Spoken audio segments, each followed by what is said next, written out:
خدا باپ کے زندہ و جلال کلام میں سے زندگی برا کلام، یوحنا کی انجیل اس کا 17 باب 14 سے 26 آیت مبارکہ تک۔ میں نے تیرا کلام انہیں پہنچا دیا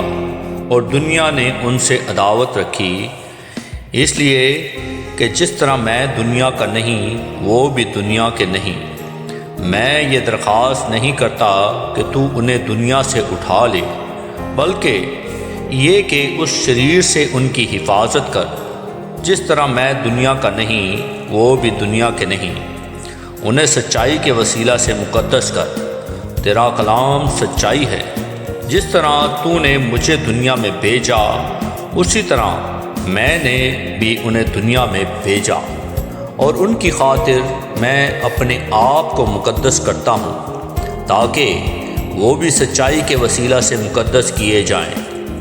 میں صرف ان ہی کے لیے درخواست نہیں کرتا، بلکہ ان کے لیے بھی جو ان کے کلام کے وسیلہ سے مجھ پر ایمان لائیں گے، تاکہ وہ سب ایک ہوں، یعنی جس طرح اے باپ تو مجھ میں ہے اور میں تجھ میں ہوں، وہ بھی ہم میں ہوں، اور دنیا ایمان لائے کہ تو ہی نے مجھے بھیجا۔ اور وہ جلال جو تو نے مجھے دیا ہے میں نے انہیں دیا ہے، تاکہ وہ ایک ہوں جیسے ہم ایک ہیں، میں ان میں اور تو مجھ میں، تاکہ وہ کامل ہو کر ایک ہو جائیں،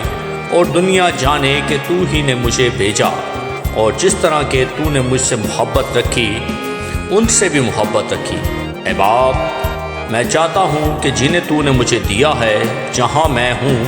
وہ بھی میرے ساتھ ہوں، تاکہ میرے اس جلال کو دیکھیں جو تو نے مجھے دیا ہے، کیونکہ تو نے بنائے عالم سے بیشتر مجھ سے محبت رکھی۔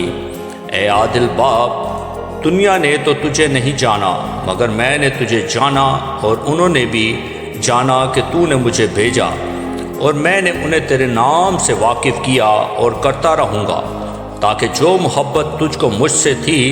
وہ ان میں ہو اور میں ان میں ہوں۔ کلام کے پڑھے اور سنے جانے پر خدا ان کی برکت ہو، خدا ان کا شکر ہو، آمین۔